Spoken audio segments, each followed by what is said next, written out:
வணக்கம். Rajalakshmi Sivasankaran, RL handicrafts விளக்கு கடை, சென்னை மற்றும் காஞ்சிபுரத்திலிருந்து. விளக்கு கடை வெறுமனே பொருட்கள் விற்கக்கூடிய ஒரு வியாபார ஸ்தலமாக இல்லாமல் நிறைய ஆன்மீக பெரியோர்களை நாம் இங்கே வர வச்சு நமக்கான சந்தேகங்களையும் கேட்கக்கூடிய ஒரு இடமாகவும் மாறிக்கிட்டு இருக்கு. அந்த வகையில் நாம் இன்னைக்கு சந்திக்க இருக்கிறது ஏற்கனவே மிகவும் பிரபலமாக இருக்கக்கூடிய சிவசக்தி யோகினி ஐயா. அவங்கள தான் இன்னைக்கு நம்ம சந்திக்க போகிறோம். எனக்கு ஐயாவை ரொம்ப நாளைக்கு முன்னாடியே தெரியும். அவருடைய பேட்டிகள் நிறைய பார்த்துருக்கேன். அவரை பற்றி எல்லாருக்குமே தெரிஞ்சிருக்கும். தமிழ்நாட்டால் அங்கீகரிக்கப்பட்ட இடை இனம் அப்படின்னு ஒரு பாலினமே இவரால் தான் நமக்கு தெரிய வந்தது. ஒரு போராடி இப்படி ஒன்று இருக்குது, இப்படி ஒருத்தவங்களும் நாங்களும் இருக்கோன்னு சொல்லி இந்த உலகுக்கு இவங்களால் நம்ம தமிழ்நாடு அரசு அங்கீகரிக்கிற அளவுக்கு ஒரு விஷயத்தை இவர் போராடி கொண்டு வந்திருக்காரு. இந்த மாதிரி இருக்கக்கூடிய மக்களுக்காக இது மாதிரி கோடியில் ஒருத்தர்னுவாங்க. நம்ம முன்னாடி உட்கார்ந்துருக்கிறவரும் இன்னைக்கு ஒரு கோடியில் ஒருத்தர் தான். அவருடைய அறிமுகம் எப்படி கிடைச்சது அப்படின்னா, இப்போ நாம் நடத்த இருக்கக்கூடிய சண்டி யாகத்தினால ஐயா அதில் சிறப்பு விருந்தினராக வர்றாரு. அப்படி அழைக்கும் பொழுது தான் எனக்கு ஐயாவோட அறிமுகம் கிடைச்சது. அவரை நம்மளுடைய விளக்கு கடைக்கு வர வச்சு நம்மளுடைய விளக்கு கடை நேயர்களுக்காக ஐயா மூலமாக ஆன்மீகம்னா என்ன, அம்பாளை பற்றி, அவர் ஆரோக்கிய பற்றி அவ்வளோ சொல்லிட்டு இருந்தார். அது எல்லாமே கேட்க அவ்வளவு சுவாரஸ்யமாக இருந்தது. அதை உங்ககிட்டையும் கொண்டு வரணும் அப்படின்ற ஒரு நோக்கத்தோட இன்னைக்கு ஐயாவை வரவேற்கிறோம். குருபியோ நமக. ரொம்ப சந்தோஷம். சண்டியாகம் தான் நம்மளை இணைச்சிருக்கு அப்படின்னு சொல்லலாம். உங்களுடைய பார்வையில் சண்டியாகம் அப்படின்றது நிறைய யாகங்கள் இருக்கு. ஆனால் எல்லா யாகத்துக்கும் மூலம் அப்படின்னு நான் சொல்லுவேன் சண்டி. ஏன்னா சண்டிகா அப்படின்னா துர்கா, லக்ஷ்மி, சரஸ்வதி 3 பேருடைய அம்சம் தான் சண்டிகா தேவி. அவளுக்கு நாம் செய்யக்கூடிய யாகம் தான் சண்டி யாகம். அந்த யாகம்ன்றது பார்த்தீங்கன்னாக்கா உலகத்தில் அந்த யாகம் பண்ணுற ஒருத்தருக்கு மட்டுமே அந்த நன்மை போய் சேராது, உலகத்துக்கே அந்த நன்மை போய் சேரும். அந்த காலத்தில் ராஜாக்கள் வைதீகத்தில் இருக்கக்கூடியவங்களுக்கு 1000 பசுக்கள் 500 பசுக்கள் அவங்களுக்குன்னே தனியாக ஒரு நிதி ஒதுக்குவாங்க. அவங்க போருக்கு போகும்போதும் சரி, நாட்டில் பஞ்சம் வரும்போதும் சரி, அவங்க செய்யக்கூடிய ஒரு யாகம் அப்படின்னா சண்டி யாகம். இந்த சண்டி யாகம் எங்கே நடந்தாலும் அந்த ஒரு இடத்துக்கு மட்டுமே பலன் இல்லாமல், அகில உலகத்துக்கு மட்டுமே பலன் இல்லாமல், அந்த உலகத்தில் வாழக்கூடிய அத்தனை ஜீவராசிகளுக்கும் அந்த சண்டி யாகத்தினுடைய பலன் கிடைக்கும் அப்படின்றது ஐதீகம். ரொம்ப சந்தோஷம். அந்த யாகத்துல உங்களோட நானும் கலந்துக்க போறேன் அப்படிங்கிறது இல்ல, நான் என்ன நீங்க தேர்ந்தெடுத்தீங்களா அந்த யாகத்துக்கு, அதுக்கு தான் நான் இறைவனுக்கு நன்றி சொல்லணும். ஏன்னா இந்த யாகம் தனியொரு நபரால பண்ணக்கூடிய ஒண்ணு கிடையாது. ஊர் கூடி இழுத்தாதான் தேர் அப்படின்ற மாதிரி இன்னைக்கு இருக்கிற காலகட்டங்கள்ல எல்லாரும் சேர்ந்து செய்யக்கூடிய ஒரு யாகம், நிறைய பொருள் செலவு செய்யக்கூடிய ஒரு யாகம். இந்த யாகத்துல நான் இது மூலமா மக்களுக்கு ஒரு விஷயம் சொல்லிக்கிறேன். இது ஒருத்தரால செய்ய முடியாது நான் சொல்றேன், எல்லாருமே சேர்ந்து தான் செய்யணும் அப்படின்னு நான் சொல்றதுக்கான காரணம் என்னன்னா, ஒவ்வொரு விஷயங்களுக்கும் ஒரு பலன் இருக்கு. இந்த யாகத்துல நாம சேர்க்கக்கூடிய ஆகுதிகள், நிறைய ஆகுதிகள் இருக்கு. ஒரு ஆகுதிக்கும் ஒரு பலன் இருக்கு. அப்ப நம்மளால ஒரே ஆட்களே ஒரு விஷயத்தை நான் எப்பவுமே சொல்லுவேன், கோவில்ல கூட அபிஷேகம் ஒரே ஆளே பண்றதை காட்டிலும், அந்த பூஜையை ஒரே ஆளே பண்றதை காட்டிலும் எல்லாருமா சேர்ந்து பண்ணும்போது அந்த பலன் எல்லாருக்குமே கிடைக்கும். இப்போ அபிஷேகம் பண்ணும்போது ஒருத்தர் பால் வாங்கிட்டு போய் கொடுங்க, ஒருத்தர் சந்தனம் வாங்கிட்டு போய் கொடுங்க. ஒவ்வொன்றுத்துக்கும் ஒரு பலன் இருக்கு. அந்த பலன் எல்லாருக்குமே போய் சேரும். அதனால ஒருத்தரே அபிஷேகம் பண்ணக்கூடாது. ஸோ அந்த மாதிரி இந்த சண்டி யாகத்துக்கு நிறைய ஆகுதிகள் நம்ம கொடுக்க வேண்டியது இருக்கு. அதுல எது நம்மளால கொடுக்க முடியுதோ அது கொண்டு போய் கொடுக்கலாம். எதுவுமே முடியல, சமத்து குச்சிகள் வாங்கி கொடுக்கலாம், நெய் வாங்கி கொடுக்கலாம். 13ஆ நாம சேர்க்கறது வாழைப்பழம். அந்த வாழைப்பழத்தை நம்ம வாங்கி கொடுக்கலாம். அப்புறம் மட்டை தேங்காய் வாங்கி கொடுக்கலாம். என்ன நம்மளால கொடுக்க முடியுதோ இதை கொடுக்கலாம். அதை விட யாகத்துல ரொம்ப முக்கியமானது பார்த்தீங்கன்னாக்கா அன்னதானம். ஏன்னா யாகத்துக்கு வரக்கூடியவங்களை நம்ம வயிறு நிறைய அவங்களுக்கு அன்னம் நிரப்பி அனுப்பணும் அப்படின்னு சொல்லுவாங்க. அப்ப அந்த அன்னதானத்துல நம்ம பங்கெடுத்துக்கலாம். இப்போ ஒருத்தரே அந்த அன்னதானத்தை போடுறதை காட்டிலும் ஒரு 10 பேர் 20 பேர் சேர்ந்து அந்த அன்னதானத்துல பங்கெடுத்து அந்த அன்னதானத்தை கொடுக்கும்போது அந்த பலன் எல்லாருக்குமே கிடைக்கும். அது இல்லாம நிறைய தேவதைகள் அந்த யாகத்துல வருவாங்க. நீங்க பாத்தீங்கன்னா மதுரை மீனாட்சி யாகத்துல தான் தோன்றினா. துர்கா பாத்தீங்கன்னாக்கா நம்ம பாக்குறதுக்கு அவளோட உருவத்தை நம்ம பாக்குறோம்ல, அவ மொத்தமே ஜோதிஷ ரூபம். பரம்பொருளே ஜோதி சுரூபம். அந்த ஜோதியில அத்தனை தேவதைகள் வந்து அந்த ஆகுதியை வாங்கிக்கிறதா ஐதீகம். அப்ப அந்த யாகத்துல நாம போய் கலந்துக்கும் போது ததாஸ்து தேவதைகள் அப்படின்னு சொல்லிட்டு இருப்பாங்க. ஏன் நாம எப்பவுமே நல்ல வார்த்தைகளே பேசணும், நல்ல விஷயங்களே கேட்கணும் அப்படின்னு சொல்றாங்கன்னா, நம்ம வந்து ஏதோ அபசகனமான ஒரு வார்த்தையை நம்ம பேசிட்டு இருக்கும்போது எப்பவுமே மேல வந்து ததாஸ்து தேவதைகள் போயிட்டே இருப்பாங்க. அப்ப நம்ம ஒரு அபசகனமான வார்த்தை சொல்லும் போது அவங்க வந்து ததாஸ்து அப்படின்னு சொல்லிட்டாங்கன்னா நடந்துரும். அந்த தேவதைகள் முக்கியமா யாகம் செய்யற இடத்துக்கு வர்றதா வந்து ஐதீகம். அவங்க வந்து அந்த பெரம்ப குச்சியால அங்க வரக்கூடிய யாகத்துல உட்கார்ந்துட்டு இருக்கிறவங்க எல்லாரையும் தொட்டுட்டு போவாங்கண்ணா, அந்த யாகம் நடந்துட்டு இருக்கும்போது. அப்ப நாம அங்க போய் என்ன வேண்டுதலை நம்ம முன்வைக்கிறோமோ அந்த ததாஸ்து தேவதைகள் வந்து அங்க அந்த குச்சி நம்ம மேல வைக்கும் போதோ இல்ல அவங்க ததாஸ்துன்னு அருள் புரியும் போதோ நம்ம நினைச்சது எல்லாமே நடந்துரும். பெரிய விஷயம். அதனால சண்டி யாகத்துல ததாஸ்து தேவதைகளோட பங்கு வந்து ரொம்ப அதிகம். எல்லா யாகத்துக்கும் போறவங்க இந்த யாகத்துக்கு அத்தனை தேவதைகள் வர்றதுனால முன்னாடி வந்து இருப்பாங்கண்ணா. அப்போ நம்ம வந்து இந்த யாகம் வந்து முக்கியமான பிரச்சனை இன்னைக்கு எல்லாருமே எதிர்கொண்டுட்டு இருக்கிறது குழந்தையின்மை பிரச்சனையை எதிர்கொண்டுட்டு இருக்காங்க. சண்டி யாகம் குழந்தையின்மைக்கான ஒரு நல்ல ஒரு யாகம். அதே மாதிரி வறுமையிலிருந்து செல்வம் பெருகிறதுக்கான ஒரு யாகம். இந்த ரெண்டு அடிப்படையா ஒரு மனுஷனுக்கு வந்து ரொம்ப தேவையான ஒண்ணு. அப்போ நம்மளோட உழைப்போடு சேர்ந்து இறைபலம் வந்து நமக்கு மிகப்பெரிய நன்மைகளை தேடித்தரும். அது எதுல தேடித்தரும்னா யாகம். அதனாலதான் அந்த காலத்துல ராஜாக்கள் வந்து யாகத்துக்குன்னே தனியா வந்து கவனம் செலுத்துவாங்க, தனியா நிதி ஒதுக்குவாங்க. அத்தனை யாகங்கள் பண்ணாலும் முக்கியமா ராஜாக்கள் கவனம் செலுத்துற ஒரு யாகம்னா சண்டி யாகம். அவங்க போருக்கு போகும்போதும் சண்டி யாகம் பண்ணுவாங்க, போர் முடிந்து வெற்றி பெற்ற பிறகும் சண்டி யாகம் பண்ணுவாங்க. நாட்டுல வந்து பஞ்சம் ஏற்படுதுன்னா சண்டி யாகம் பண்ணுவாங்க. அது அடுத்த நிமிஷம் வர்ண பகவான் வந்து அந்த இடத்தை தேடி வருவாருன்றது ஐதீகம். ஏன்னா போன வருஷம் கூட நம்ம சண்டி யாகம் பண்ணும்போது அங்க மழை வந்தது, நிறைய மழை, சரியான மழை. அது மாதிரி நீங்க பேசும்போதே சொல்லிட்டீங்க அன்னதானம்னு.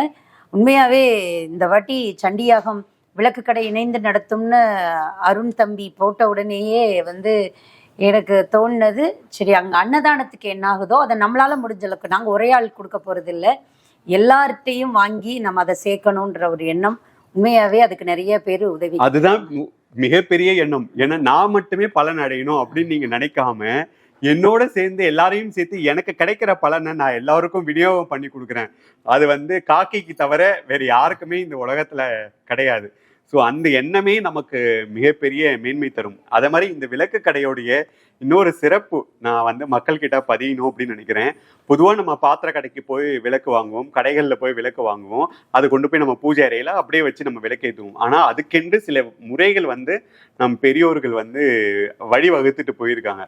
அந்த முறையை பின்பற்றி நீங்கள் இந்த கடையை வந்து நடத்துறது வந்து எனக்கு ரொம்ப சந்தோஷமா இருந்தது. ஏன்னா இங்க வந்து மற்ற கடையில நம்ம வாங்கக்கூடிய விளக்குக்கும் விக்கிரகத்துக்கும் இங்க வாங்கக்கூடிய விளக்குக்கும் விக்கிரகத்துக்கும் உள்ள வித்தியாசம் என்னன்னா, நீங்க வெறும் அதை வியாபாரமா அப்படியே ஒரு பொருளா நீங்க கொடுக்கல. இங்க நீங்க செய்யக்கூடிய பூஜைகளும் இங்க நீங்க சொல்லக்கூடிய மந்திர உச்சாரணமும் சுத்தி இருக்கிற எல்லாத்துக்குமே உருவேறும். ராத்திரியில கோவில்லயே பாத்தீங்கன்னா விக்கிரகங்கள் ஒன்னோட ஒண்ணு பேசிக்கும் அப்படின்னு சொல்லுவாங்க. அப்போ இங்க நீங்க பண்ணும்போது ராத்திரியில இங்க இருக்கக்கூடிய தேவதைகள்லாம் ஒன்னோட ஒண்ணு பேசும்போது இவங்களுடைய அந்த வைப்ரேஷன் இங்க இருக்கக்கூடிய எல்லா பொருள்லையுமே அது பிரதிபலிக்கும் போது அதை நம்ம வீட்டுல கொண்டு போய் வச்சு பூஜை செய்யும் போது அதுக்கப்புறம் நம்ம தனியா ஒரு பொருள் வாங்கி அதுக்கு உரு ஏத்தி அதை விளக்கேற்றி அதுக்கு பூஜை பண்றது காட்டிலும் இங்க இருந்தே அந்த இதை எடுத்துட்டு போய் நம்ம பண்ணும்போது நிறைய பலன்கள் வந்து கிடைக்கும். அது வந்து முதல்ல நான் பாக்குறேன். அது வந்து அந்த ஒரு பக்தியோட அந்த வியாபாரமும் சேர்ந்து இருக்கிறது வந்து ரொம்ப சந்தோஷம். இந்த சண்டியாகம் உங்களுக்கு அந்த எண்ணம் வந்தது பாருங்க, அது வந்து ரொம்ப பெரிய விஷயம். ஏன்னா நீங்க வந்து இந்த சண்டியாகத்தால நீங்க மட்டுமே பலன் அடைய போறது இல்லை, அகில உலகமே இன்னைக்கு நிறைய பிரச்சனைகளை எதிர்கொண்டு இருக்கு. போர், அப்புறம் வந்து பூகம்பம், வெள்ளம், இந்த மாதிரி எதிர்கொண்டுட்டு இருக்கு. நிறைய பெண் பிள்ளைகளுக்கு பாதுகாப்பு இல்லாத ஒரு சூழல் வந்து இருந்துட்டு இருக்கு. ஆண் குழந்தைகளுக்கு கூட பாதுகாப்பு இல்லை. அப்ப நீங்க எங்கோ ஒரு மூலையில ஒரு கிராமத்துல நீங்க செய்யக்கூடிய இந்த சண்டி யாகத்தினுடைய அந்த வைப்ரேஷன், அந்த பலன் உலகம் முழுக்க வைப்ரேட் ஆகும்.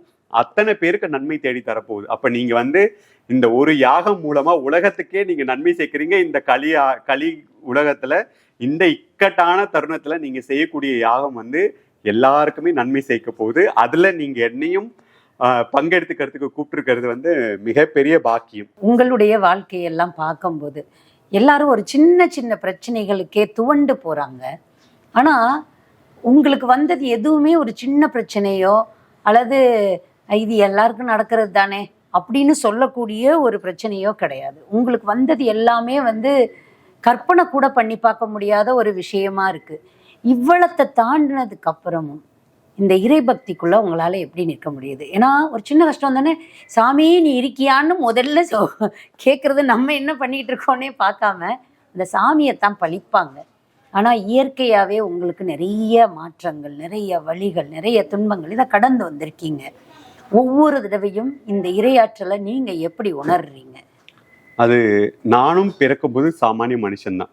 எனக்குள்ளாரையும் அழுகை, வலி, கேள்விகள் எல்லாமே இருந்தது. அப்ப அதுக்கெல்லாம் எங்க அம்மா சொன்ன ஒரே பதில் என்ன தெரியுமா? இறை வழிபாடு. அப்ப எனக்கு அதனுடைய பலன் தெரியல. ரெண்டாவது, அப்ப எனக்கு யாரும் இல்லை, என்கிட்ட யாரும் பேச மாட்டாங்க. என் கூட படிச்ச பசங்க கூட என்கிட்ட வந்து பேச மாட்டான். அவங்க பெற்றோர்கள் என்கிட்ட பேசவோ என் கூட சேர்ந்து விளையாடவோ அனுமதிக்க மாட்டாங்க. அப்பையிலிருந்தே என்னோட வாழ்க்கை வந்து தனிமை தான். எல்லாரும் என்ன கிண்டல், கேலி. அந்த நேரத்துல எங்க அம்மா எனக்கு காட்டின ஒரு நட்பு, ஒரு ஆறுதல் அப்படின்னா அது இறைவன் தான். அப்ப அங்க சோமேஸ்வரன் அப்படின்னு ஒரு கோவில் இருக்கு, எங்க தெருவுலயே இருக்கும். அந்த கோயில்ல போய் தான் அந்த சிவன் கிட்ட தான் நான் வந்து அழுவேன். ஒரு வாட்டி கனவுல வந்து அந்த லிங்கம் தெரிஞ்சு, அந்த லிங்கத்தோட முகத்துல ஒரு ஜோதி மாதிரி தெரிஞ்சு, அப்ப வந்து அவர் சொல்றாரு, நீ கவலைப்படாத, நான் உன் கூட இருக்கேன், எப்பவுமே நீ என்ன நினைச்சுக்கோ அப்படின்னு என்னோட கனவுல வந்தது. அன்னைக்கு நமச்சிவாயே, ஓம் நமச்சிவாயன்னு சொல்ல ஆரம்பிச்சேன்னா இன்னைக்கு வரைக்கும் சொல்லிக்கிட்டு இருக்கேன். ஒரு காலத்துல வந்து எனக்கு மட்டும் ஏன் இப்படி, நான் மட்டும் என்ன தப்பு பண்ணேன் அப்படின்னு எனக்கு தோணுச்சு. ஏன்னா ஒரு ஆணா எனக்கு ஆணுறுப்பு வழியா மாதவிடாயும் வரும், ஆணுக்கான செயல்பாடும் இருக்கும், யூரினும் ஒரே இடத்துல வரும். அதனால ஏற்படக்கூடிய இன்ஃபெக்ஷன், வலி, வேதனைகள் வந்து கொஞ்சம் நஞ்சம் கிடையாது. இதை தாண்டி சமூகம் நமக்கு கொடுக்கக்கூடிய வழி இருக்குல்ல, 9 பொட்டை உசு, எனக்கு படிப்பு கொடுக்க மறுத்தது என்னோட பள்ளி, என்னோட சுத்தி இருக்கிறவங்க என் கூட பேசி பழக மறுத்த போது, இறைவன் வந்து அன்னைக்கு நான் பட்ட வழிகளுக்கெல்லாம் இன்னைக்கு நான் வந்து அதை பெருமையா உணர்றேன். ஏன்னா இப்போ ஒரு பெண்ணா உங்களால வந்து ஒரு பெண்ணோட கஷ்டம் உங்களுக்கு தெரியும், ஒரு பெண்ணோட வலி உங்களுக்கு தெரியும். ஒரு ஆண் கிட்ட போய் கேட்டா ஒரு ஆணோட வலி தெரியும், ஆணோட கஷ்டம் தெரியும். ஆனா இறைவன் எனக்கு எவ்வளவு பெரிய பாக்கியத்தை கொடுத்துருக்காருன்னா, ஒரு பெண்ணா ஒரு பெண்ணோட வலியே என்னால உணர முடியும். ஒரு மாதவிடாய் காலத்திலே ஆகட்டும், அவளுடைய வலி கஷ்டங்கள் ஆகட்டும், எல்லாமே என்னால உணர முடியும். அவளுடைய உணர்வுகளும் என்னால உணர முடியும். தோற்றத்துல நான் ஒரு ஆண், அப்போ ஆணாவும் என்னால ஒரு ஆணோட வலியோ வேதனையோ கஷ்டங்களையோ என்னால உணர முடியும். இப்போ ஒரு ஆணிலிருந்து என்ன பெண்ணாக மாற்றிடுச்சு நம்ம விஞ்ஞானம். அப்போ ஒரு திருநங்கை வந்து ஆணிலிருந்து பெண்ணா மாறுறவங்க, அவங்களோட கஷ்டம் வலி என்ன, அந்த வாழ்வியல் என்னன்றதும் எனக்கு தெரிஞ்சிருச்சு. ஒரு திருநம்பி பெண்ணா இருந்து ஆணா மாறக்கூடியவங்க, அவங்க இந்த சொசைட்டில என்ன மாதிரியான கஷ்டங்களை வேதனைகளை எதிர்கொள்வாங்க அப்படின்னு இருந்துச்சு.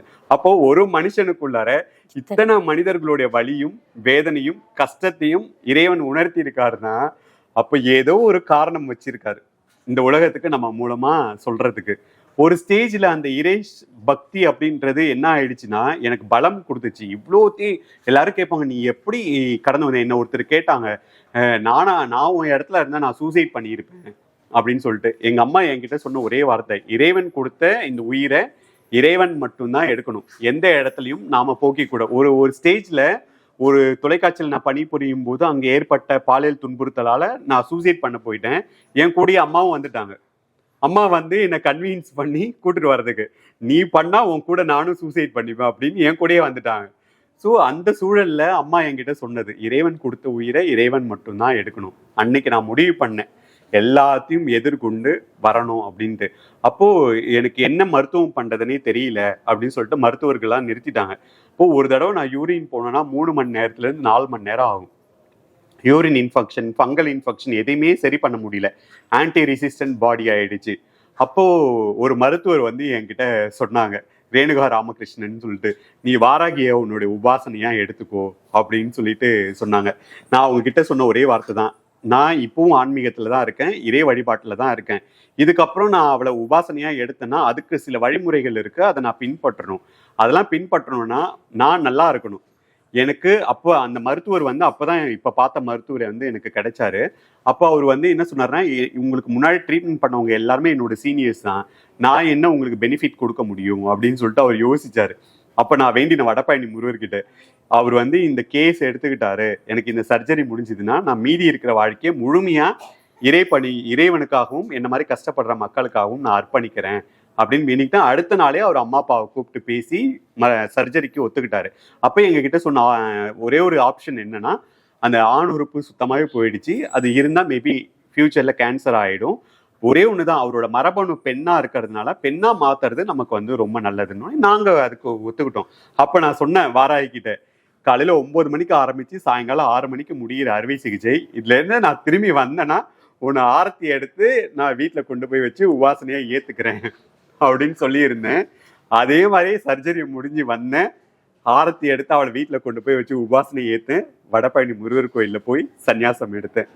ஸோ இன்னைக்கு வந்து இறைவன் வந்து இந்த உலகமே நீ யாரு யாருன்னு கேட்டபோது வேற வேற வார்த்தைகள் சொல்லி என்னை வந்து அழைச்ச போது யாருமே இல்லை, இடைப்பாலின ஆணிலிருந்து இடைப்பாலின பெண்ணின் இந்தியாலேயே முதல் நபரா அரசு இதழில் எனக்கு அங்கீகாரத்தை கொடுத்து என்னுடைய இந்த பிறப்பு, என் சார்ந்த மக்கள் இதுக்கு முன்னாடி நிறைய பேர் பிறந்து தான் யாருன்னே தெரியாம வாழ்ந்து போயிட்டாங்க. இப்பவும் நிறைய பேர் பிறந்து தான் யாருன்னே தெரியாம வாழறதுக்கு வழி இல்லாம இருக்காங்க. அவங்க எல்லாருக்கும் என் மூலமா வந்து ஒரு வழியை காமிச்சிட்டாரு. இந்த ஜென்மம் நான் எடுத்ததுக்கான இதை வந்து நான் முடிச்சிட்டேன். இப்ப இறைவனை நோக்கிய பயணம். ஸோ இப்போ வந்து நீங்க எனக்கு ஒரு வழி காமிச்சிருக்கீங்க, நான் உட்கார்றதுக்கான ஒரு வழி. ஏன்னா சந்நியாசம் கூட எல்லாரும் ரொம்ப சாதாரணமா நினைச்சுக்கிறாங்க, இதுலயும் நிறைய பிரச்சனைகள் இருக்கு. எந்த கோவில்ல போனாலும் ரிஜெக்ஷன், நீ கோயிலுக்கு வராத அப்படின்னு சொல்லக்கூடிய ஒரு சூழ்நிலை இருக்கும் போது எங்க கோயில்ல வந்து உட்காரு அப்படின்னு நீங்க எனக்கு ஒரு வழி காமிச்சிருக்கீங்க. என்னோட ஆன்மீக பணி வந்து அங்கிருந்து தொடரப்போகுது. இனி அமைதியா நானும் அம்மா அப்பாவும் அங்கிருந்து இறைவனை நோக்கி எங்களது பயணத்தை வந்து ஆரம்பிக்க போறோம்.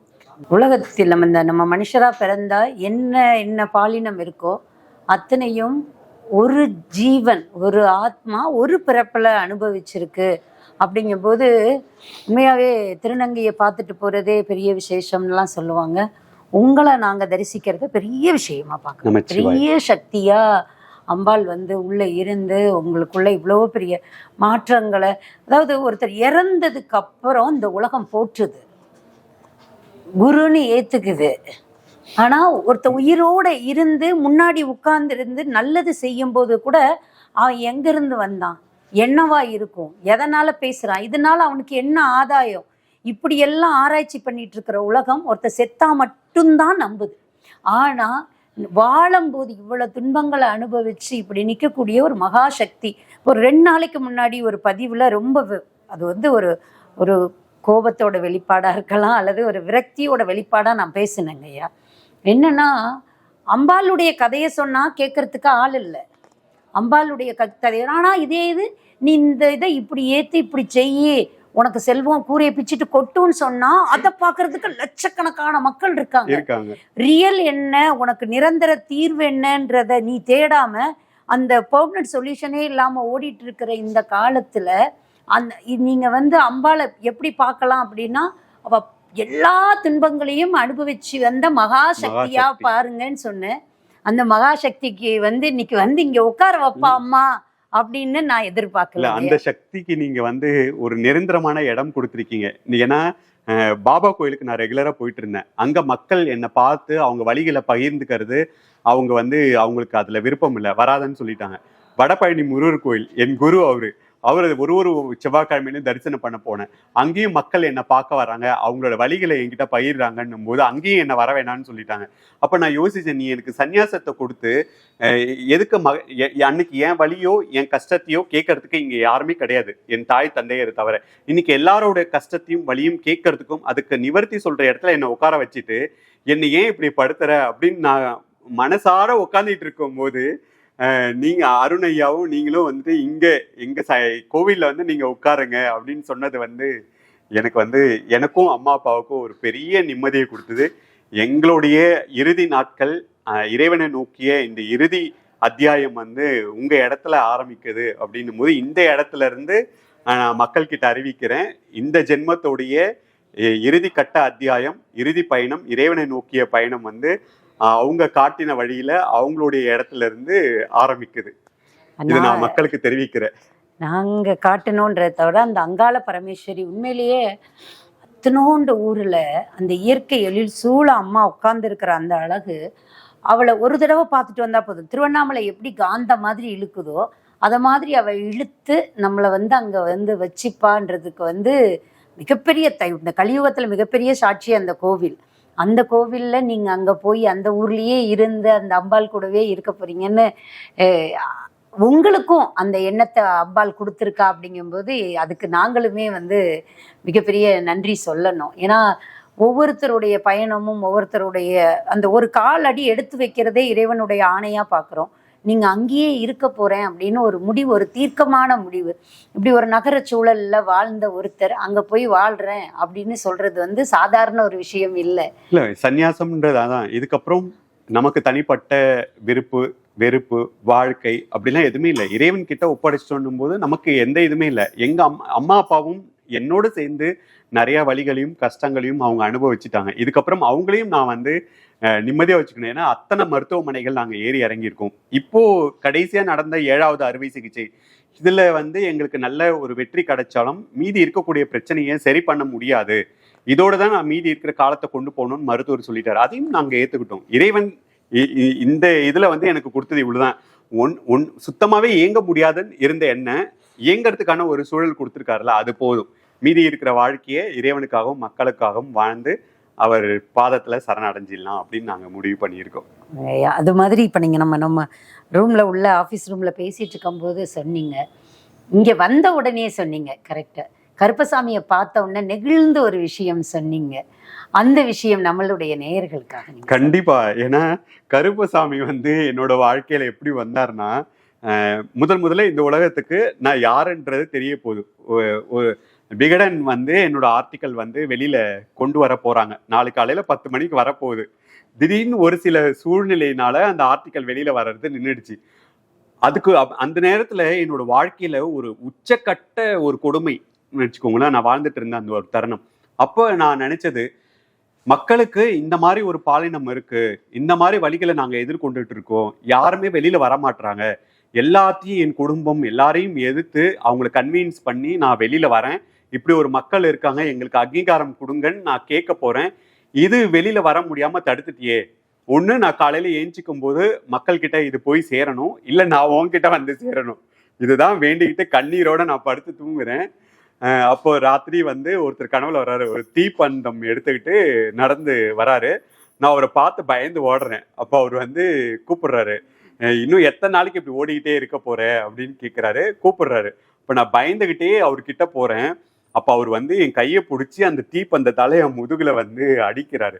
அடிச்சுட்டு சொல்றாரு, கவலைப்படாத, இப்போ போ, உன் பின்னாடி நான் உன் கூடயே இருக்கேன் அப்படின்னு சொல்றாரு. அப்படியே கண்ணை முழிக்கிறேன். காலையில 10 மணிக்கு என்னோட ஆர்டிக்கல் வெளியில வருது. அப்புறம் அது 18ஆம் படி கருப்புன்னு அவர் சொன்னப்ப, நான் கருப்புசாமி நான் நிகழ்ச்சிலாம் பண்ணதால கருப்புசாமி எனக்கு தெரியும். எனக்கு 18ஆம் படி கருப்பு பத்தி எனக்கு தெரியாது. ரெகுலரா என்னோட ஆட்டோ அண்ணன் இருக்காங்க, அவங்க தான் என்ன ரெகுலரா எல்லா இடத்துக்கும் கூட்டிட்டு போவாங்க. அப்போ அன்னைக்கு நான் வந்து ஆட்டோ அண்ணன் கிட்ட கேட்கிறேன், அண்ணா எனக்கு நேற்று நைட்டு கனவு வந்துச்சு. அப்போ நான் அவர்கிட்ட நீ யாருன்னு கேட்கும்போது 18ஆம் படி கருப்பு, போ நான் வரேன்னு சொன்னாருன்னா. யாருன்னு கேட்டா அப்பதான் அவர் சொல்றாரு, அதுக்கு 18ஆம் படி கருப்புன்றது மதுரையில இருக்கு, இந்த மாதிரி அதுக்குன்னே ஒரு தனி சன்னதி இருக்கு, வருஷத்துக்கு ஒரு தடவை தான் திறப்பாங்கன்னு அவர் சொல்றாரு. ஃபேஸ்புக் ஓபன் பண்றேன், அந்த வீடியோ அப்படியே கற்பூரம் எரியறது வந்து வருது. அது அப்படியே நான் இன்னமும் என்னோட முகப்புத்தகத்துல அப்படியே பதிவிறக்கம் பண்ணி போட்டு வச்சிருக்கேன். அந்த நாள் அந்த நிமிஷத்தை அப்படியே பதிவு பண்ணி வச்சிருக்கேன் நான். உண்மைதாங்கய்யா. ஏன்னா இறைவன் வந்து நீங்க உள்ள வரும்போதே ஒரு வார்த்தை சொன்னீங்க, பாலா உபாசனை பண்றேன், கருப்பசாமி இப்படி என் வாழ்க்கையில வந்தாரு, வாராகிட்ட வேண்டிட்டு தான் நான் சர்ஜரிக்கே போனேன், நீங்க என்னடான்னா எல்லாத்தையும் வச்சிருக்கீங்க, பின்னாடி நடராஜரும் இருக்காரு, எல்லாரும் போய் சேர வேண்டிய இடம் அவர்கிட்ட தான் அப்படின்னு சொன்னப்போ, அம்பாள் எவ்வளோ அழகா ஒரு கனெக்ஷன் இருக்கக்கூடிய ஒரு ஆத்மாவை இங்கே கொண்டு வந்து உட்கார வைக்கிறா அப்படின்னு யோசிக்கும்போது உண்மையிலே ரொம்ப ஆச்சரியமா தான் இருக்கு. அதை விட வாராகி வந்து உபாசனை வந்து இந்த கலிகாலத்துல கண்டிப்பா தேவைமா. ஏன்னா இன்னைக்கு நமக்கான பாதுகாப்பு அப்படின்னு ஒவ்வொருத்தருக்கும் நம்ம பாதுகாப்பு கொடுக்க முடியாது. பெண் பிள்ளைகளுக்கு பாதுகாப்பு இல்லை, ஆண் குழந்தைகளுக்கு பாதுகாப்பு இல்லை, வயதானவர்களுக்கு பாதுகாப்பு இல்லை. அப்ப அந்த சக்தி இருக்குல்ல, வாராகியோட சக்தி, படை தளபதி அவள், அந்த சக்தியை நமக்கு துணையா நம்ம கொண்டு போனோம்னா கண்டிப்பா நம்மளை பாதுகாக்கும். ஏன்னா அதுக்கு நானே ஒரு உதாரணம். ஏன்னா என்னோட வாழ்க்கையில வாராகி எப்படி வந்தான்றதை நான் சொன்னேன்.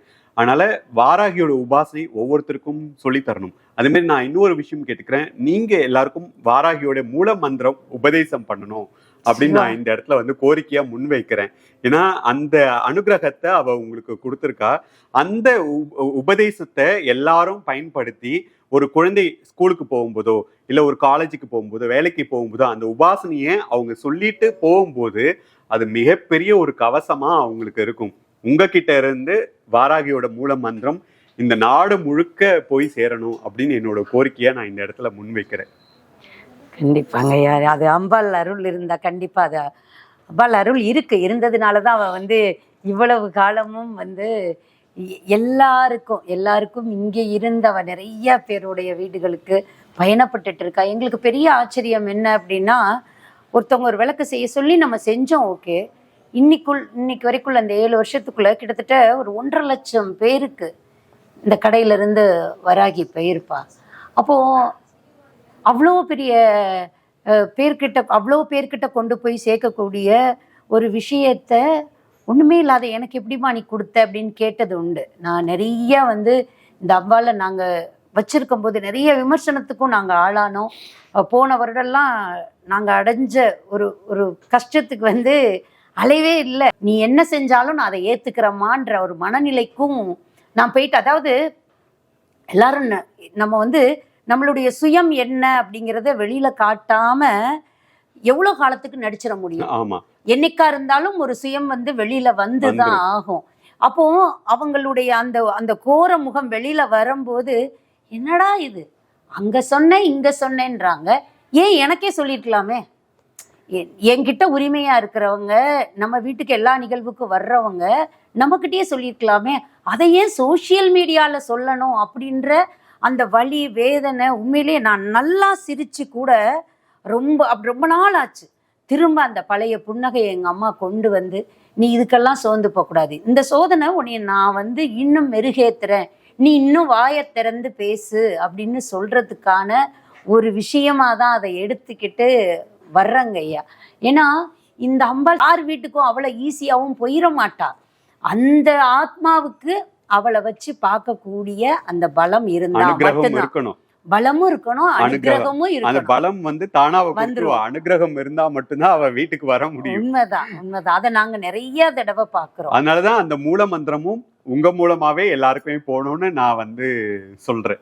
அவ எப்படி உங்க மூலமா ஒரு வீட்டோடைய பூஜை அறையிலயும் போய் உட்கார்ந்துட்டு இருக்காளோ, எல்லாருடைய மனசுலயுமே அவ மூல மந்திரமா போய் உட்காரணும். அது அவங்களுக்கு ஒரு கவசமா இருக்கணும் அப்படின்றத நான் இந்த இடத்துல வந்து முன்வைக்கிறேன். அது மாதிரி இந்த பஞ்சமுக விளக்கு நான் மக்களுக்கு வந்து கண்டிப்பா சொல்லணும். ஏன்னா பஞ்சமி அன்னைக்கு பஞ்சமுக விளக்கு ஏத்துறதுனால நமக்கு கிடைக்கக்கூடிய நன்மைகள் அப்படின்றது நிறைய பேருக்கு தெரியல. எல்லாரும் அகல்ல வந்து நெய் விட்டு 5 விளக்கு ஏத்துறாங்க. அதை விட நம்ம ஒரே முகமா இருக்கக்கூடிய, அதை பஞ்சமுகமா இருக்கக்கூடிய இந்த மாதிரி விளக்கு ஏற்றும் போது நமக்கு என்ன நன்மைகள் கிடைக்கும்னா, ஒரு நாளுக்கும் ஒரு சக்திகள் இருக்கு. அப்ப அதனாலதான் ஒரு நாளும் அந்த நட்சத்திரத்தை நம்ம வணங்கணும், அந்த நட்சத்திரத்துக்கான மந்திரங்களை சொல்லி வணங்கணும் அப்படின்னு சொல்லுவாங்க. அப்ப பஞ்சமி அன்னைக்கு பாத்தீங்கன்னா பஞ்சபூதங்களுடைய சக்தி வந்து அன்னைக்கு ஒரு ஆற்றல் வந்து நல்லா இருக்கும். இப்போ ஒவ்வொரு மனிதனும் இயங்குவது பஞ்சபூத சக்தியில தான், இந்த உலகம் இயங்குவதே பஞ்சபூத சக்தியில தான். அப்ப இந்த ஒரு 5 முகத்துக்கும் 5 சக்திகளா நம்ம நினைச்சு அன்னைக்கு வாராகி கிட்ட வந்து அந்த பஞ்சமுக விளக்கு வச்சு நம்ம பூஜை பண்ணும்போது அந்த பஞ்சபூத சக்திகளுடைய ஆற்றல் வந்து நமக்குள்ளார வரும். அந்த ஆற்றல் வந்து இப்போ நீர், நெருப்பு, ஆகாயம், காற்று இப்படி ஒவ்வொன்றுமே ஒவ்வொரு விதத்துல நம்ம உடல்ல வந்து செயல்பட்டு இருக்கு. அதுல எது நமக்கு பிரச்சனையா இருக்கோ அது சரியாகும். அதுதான் இதனுடைய சூட்சமம். அதனால நான் மக்கள்கிட்ட கேட்கறது, நீங்க பஞ்சமி அன்னைக்கு இந்த மாதிரி பஞ்சமுக விளக்குல பஞ்சபூதங்களை மனசுல நினைச்சு விளக்கேத்தி வாராகியை வழிபடும் போது பஞ்சபூதங்களுடைய சக்தி பெற்று வாழ்க்கையில நீங்க மேன்மை பெற முடியும். ரொம்ப சந்தோஷங்கய்யா. ஏன்னா நான் எங்க வீட்டுக்கு வாராகி எடுத்துட்டு போகும்போது என் பொண்ணு வந்து 5 முக விளக்கு தான் வேணும்னு அடம்பிடிச்சு கேட்டா. நான் சொல்றது 4 வருஷத்துக்கு முன்னாடி, 4-5 வருஷத்துக்கு முன்னாடி எனக்கு இந்த விளக்கு தான் வேணும், நான் இதுலதான் விளக்கேத்துவேன்னு கேட்டு வாங்கி எடுத்துட்டு போனான். ஓகே அப்படின்னு சொல்லிட்டு நான் அவளுக்கு பிடிச்சிருக்குன்னு எடுக்கிறா அப்படின்ற ஒரு எண்ணம் தான் இருக்கிறதே தவிர, அம்பாள் அதை உள்ளுணர்வா அவளுக்கு உணர்த்தி எடுக்க வச்சிருக்கான்றத நான் இன்னைக்கு உணர்றேன். இனிமேல் நாங்க இங்கேயுமே வந்து 5 முகம் ஏத்துறோங்க ஐயா, உங்களுடைய வழிகாட்டுதலின். கண்டிப்பா. அதே மாதிரி நம்ம இறைவனை வழிபடுவதற்குன்னு வழிமுறைகள் இருக்கு. எந்த ஒரு விஷயத்தையுமே ஏன் நமக்கு வந்து பாடத்துக்கு வந்து ஆசான் டீச்சர்னு ஒன்று வச்சிருக்காங்கன்னா அந்த டீச்சர் வழிகாட்டும் போது அவங்க சொல்லி தரும்போது அந்த வழிகாட்டலில் நம்ம போகும்போது அதை கரெக்டாக நம்ம தெரிஞ்சுக்க முடியும். அதுக்கு தான் ஆன்மீகத்துக்குன்னு ஒரு குருமார்களை வச்சிருக்காங்க. நான் மக்கள்கிட்ட சொல்லக்கூடிய, நம்ம கோவில்களுக்கு போகிறோம், இறைவனை வழிபடுறோம், ஆனால் நமக்கு எதுவுமே நடக்க மாட்டேதுன்னு நம்ம ஃபீல் பண்ணணும். அதுக்கு காரணம் என்னன்னா, நம்ம நேராக போகிறோம், அப்படியே அந்த கூட்டத்தில் நிற்கிறோம், சுவாமியை பார்க்குறோம், கண்ணை மூடி தரிசனம் பண்ணோம், சுற்றி வரோம், பிரசாதம் வாங்கி சாப்பிட்றோம், அப்படியே வந்துடுறோம். ஆனால் அதில் எந்த பலனுமே கிடையாது. இன்னைக்கு நம்ம கோயில்களில் நம்மளை க்யூவில் நிற்க வைக்கிறதும் ஒரு நல்லதுதான். தனியாக நம்ம ஜபம் பண்ண சொன்னோம்னா யாராலையும் ஜபம் பண்ண முடியாது, இது பண்ண முடியாது. ஏதோ ஒருத்த யோசிச்சுட்டு இருப்போம். அந்த க்யூவில் நிற்கும் போது இறைவன் நாமத்தை ஜபம் செஞ்சு கோயில் உள்ளார போய் நீங்கள் மூலவரை கண் திறந்து பார்க்கணும். ஏன்னா நிறைய பேர் செய்யக்கூடிய தவறு என்னன்னா, கண்ணை மூடி சுவாமியை தரிசனம் பண்ணக்கூடாது. கண் திறந்து மூலவரை பார்க்கணும். நீங்கள் எதுவுமே வேண்டாம். ஏன்னா உங்களுக்கு என்ன தேவைன்னு உங்களை படைச்ச சக்திக்கு தெரியும். நீங்கள் கண் திறந்து மூலவரை பார்த்துட்டு சுற்றி வந்து உட்காந்தி அங்கே அர்த்த மண்டபத்திலையோ அங்கே கோயில் பிரகாரத்திலையோ உட்காந்து கண்ணை மூடுனீங்கன்னா உங்களுக்கு அந்த மூலவர் தெரியணும். அப்படி தெரிஞ்சா நீங்கள் அந்த கோயிலுக்கு அப்படியே ஒரு முழு மனசோட நீங்கள் போயிருக்கீங்க அப்படின்றது அர்த்தம். இன்னும் ஒன்று, அந்த கோயிலில் சொல்லக்கூடிய மந்திர உச்சாடனம், செய்யக்கூடிய பூஜை, யாகங்கள், அந்த பலன்களோட வைப்ரேஷன் அந்த இடத்த சுற்றி இருந்துகிட்டே இருக்கும். அப்போ நாம் அங்கே போய் ஒரு 15 நிமிடமாவது நம்ம கோவிலில் உட்காரணும். அப்போ ஒவ்வொரு மனிதன் உடம்பை சுற்றியும் ஒரு ஆறாக்கள் இயங்கிக்கிட்டே இருக்கும். ஒரு கோயில்லையும் இந்த உலகமே இயங்கிட்டு இருக்கிறது ஒரு வைப்ரேஷன்ல தான். அப்போ அந்த கோவிலில் நீங்கள் உட்காரும் போது அது ஒரு 15 நிமிடம் நீங்கள் தியானம் கூட பண்ணணும்னு கிடையாது. அங்கே இருக்கக்கூடிய விக்கிரகங்களோ கோபுரங்களோ ஏதோ ஒன்றத்தை பார்த்துட்டு அமைதியாக உட்காரும் போது அந்த ஆறா நம்ம ஆறாவோட கனெக்ட் ஆகும்போது நம்மளுடைய மூளையும் நம்ம எண்ணங்களும் ஒரே சீரா இயங்கும்.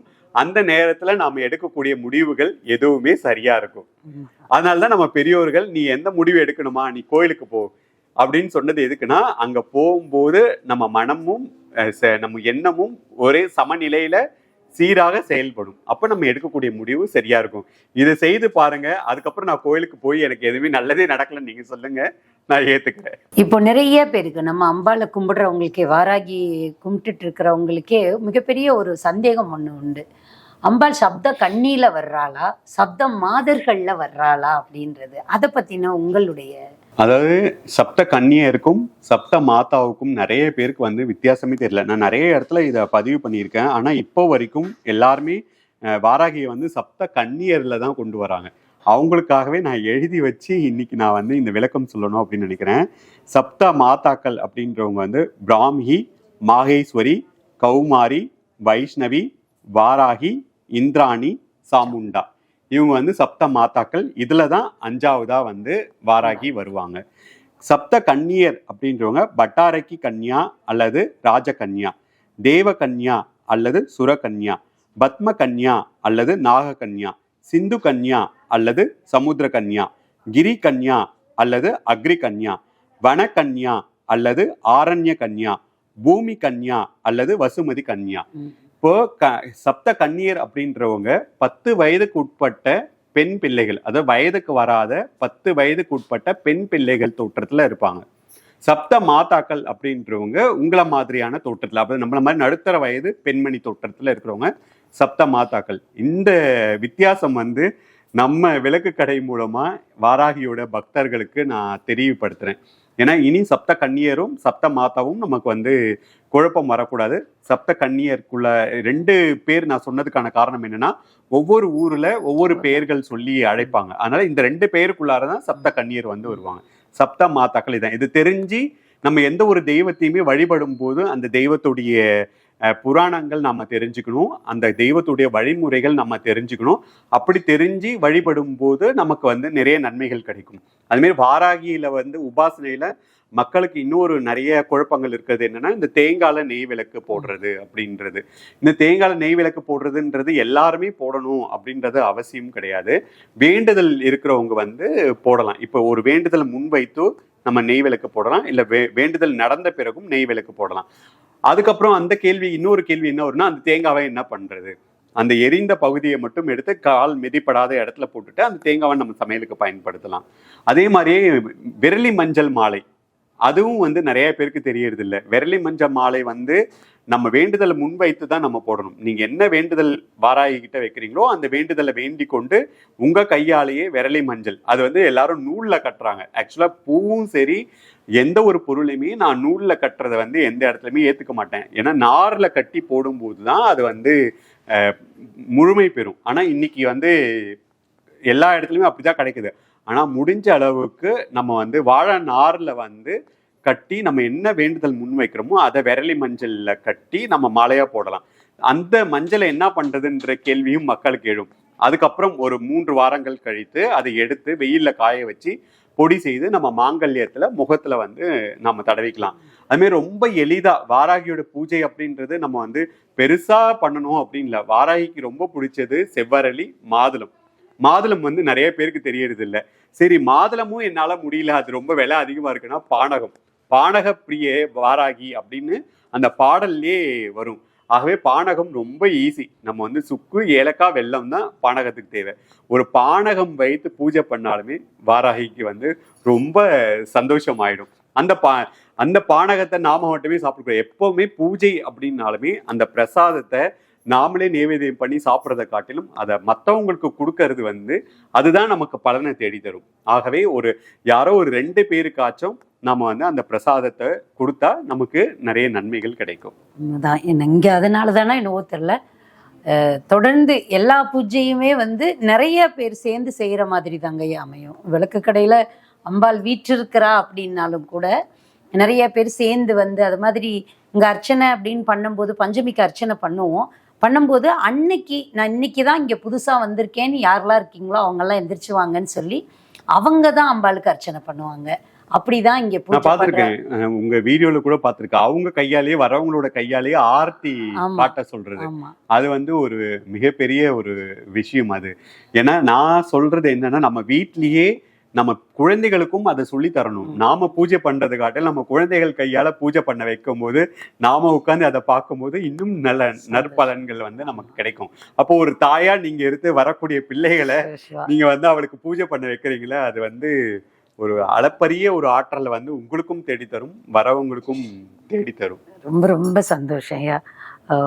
இவ்வளோ ஒரு ஒரு ஒரு மாபெரும் சக்தியா இன்னைக்கு நீங்க வெளி உலகுக்கு தெரிஞ்சாலும் உங்களை அம்மா அப்பா வந்து எவ்வளோ தூரம் கஷ்டப்பட்டு அவங்க மன உளைச்சலுக்கும் உடலோட அவதிக்கும் அவங்க எல்லாத்தையும் உங்களை பார்த்து, அதாவது ஒருத்தவங்களுக்கு உடம்பு சரியில்லை, நம்ம அப்பாவுக்கோ நம்மளுடைய குழந்தைங்களுக்கோ யாருக்கோ உடம்பு சரியில்லைன்னா அவங்கள விட அவங்க கூட இருக்கிறவங்க தான் ரொம்ப அவஸ்தைப்படுவாங்க. அப்படி ஒரு அவஸ்தையும் ஒரு வித கஷ்டத்தையும் தாண்டி வந்து இன்னைக்கு புள்ள வந்து இந்த மாதிரி இருக்கக்கூடியவங்களுக்கு ஒரு அங்கீகாரத்தையே வாங்கி கொடுத்துருக்கிறதுக்கு கூடவே நின்று உங்கள் பெற்றோரோட பாதத்தை பணியிறீங்கய்யா. அவங்கள மனசார நமஸ்காரம் பண்ணிக்கிறேன். ஏன்னா அவங்க தான் மிகப்பெரிய பலம். எப்போதுமே அவங்க கூட நிக்க போய் தான் உங்களாலையுமே வந்து இதை போராடி வந்திருக்க. கண்டிப்பா வேற எந்த தாய் தந்தையருக்கு பிள்ளைய பிறந்திருந்தாலும் என்னால இத்தனை கடினமான ஒரு சூழலை கடந்து வந்திருக்க முடியுமா அப்படின்னு எனக்கு தெரியாது.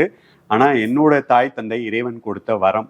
ஏன்னா நான் யாருன்னே தெரியாத காலத்திலயும் சரி, இந்த உலகத்துக்கு நான் யாருன்னு தெரிஞ்ச காலத்திலயும் சரி, நான் இந்த அங்கீகாரம் பெற்ற காலத்துல இன்னைக்கு வரைக்கும் என்னோட எல்லா இடத்துலையுமே உடனிருந்து இன்னைக்கு நான் இறைப்பணி செய்யறதுக்கு நீங்க சொன்ன அந்த இடத்துல உட்கார்ந்து நான் அதை பண்ண போறேன்னும் போது அதுக்கும் சம்மதம் தெரிவிச்சு நாங்க முழுமையா உன் கூட வந்து உட்கார்ந்து இந்த ஆன்மீக பணியில ஈடுபடுறோம் அப்படின்னு சொல்லி என் கூட வரத்துக்கு சம்மதிச்சிருக்காங்க. என்ன சொல்றது, இதெல்லாம் மக்கள் கிட்ட கொண்டு போய் சேர்க்கறதுக்கு முதல் முறையா மக்களை சந்திக்கிறதுக்கான ஒரு இடத்த இறைவன் தீர்மானிச்ச அந்த இடத்த உங்க மூலமா நான் மக்கள் கிட்ட கொண்டு போய் சேர்த்ததுக்கான வாய்ப்பும் நீங்க கொடுத்துருக்கீங்க. அதுக்கு எல்லாம் வல்ல இறைவனுக்கு நன்றி. இன்னும் நிறைய பேருக்கு உங்க மூலமா வந்து நிறைய நன்மைகள் கிடைக்கணும் அப்படின்னு நான் வந்து அவகிட்ட என்னோட பிரார்த்தனைகளை முன்வைக்கிறேன். சந்தோஷங்க ஐயா, நன்றிங்க ஐயா. இவ்வளோ நேரம் எங்களுடைய அழைப்பை ஏற்றிக்கிட்ட வந்து உங்களுடைய அந்த டிராவல் கூட உங்களுக்கு கஷ்டமாக இருக்கு, பட் அதையும் சகிச்சுக்கிட்டு வந்து எங்களுக்காக இவ்வளோ நேரம் இவ்வளோ ஒரு இது என்ன சொல்கிறது, மக்களுக்கு மன தைரியம். இதெல்லாம் நம்மளுக்கு கஷ்டம் இல்லை, இதெல்லாம் தாண்டி வந்து ஒருத்தர் நிற்கிறார் பார், எப்படி வந்திருக்காரு, எல்லாத்தையும் எப்படி அந்த குடும்பமும் அதை வந்து அவங்கள வந்து காப்பாற்றி கொண்டு வந்திருக்குன்றத காட்டுறதுக்கு இன்னைக்கு ஒரு முன்னுதாரணமாகவும், ஆன்மீக வழியில் போகிறவங்களுக்கு எதுவுமே கஷ்டம் இல்லை, எல்லாமே தாண்டி வந்தா நம்மளும் அந்த ஜோதி அம்பாள் மாதிரி நம்மளும் ஜொலிக்கலான்றதுக்கு இன்னைக்கு நீங்க ஒரு முன்னுதாரணமா இருக்கீங்க. நன்றிங்க. கண்டிப்பா. என்னோட இது என்னன்னா, எளிய முறையில் இறைவனை அடைவது எப்படி? ஏன்னா நான் பெருசா பூஜை பண்ணல, பெருசா இது பண்ணல. என்னால என்ன முடிஞ்சுதோ அதை செய்துதான் இறைவனோட அருளும் அனுகிரகமும் பெற்று இன்னைக்கு உங்க முன்னாடி உட்காந்துட்டு இருக்கேன். இதைதான் என்ன நாடி வரவங்களுக்கும் சொல்லி எளிய முறையில இறைவனோட அருள் பெற்று வாழ்க்கையில சாமானிய மனிதனா அவங்க எல்லாத்தையும் எதிர்கொண்டு வாழ்ந்து இறைவனடி சேர்றதுக்கான வழி காட்டுறது தான் எனக்கு இறைவன் கொடுத்த ஒரு என்ன சொல்றது பாக்கியம். அதை நான் செய்யறதுக்கு தயாரா இருக்கேன். நன்றிங்க ஐயா, சந்தோஷம். நமச்சிவாய்.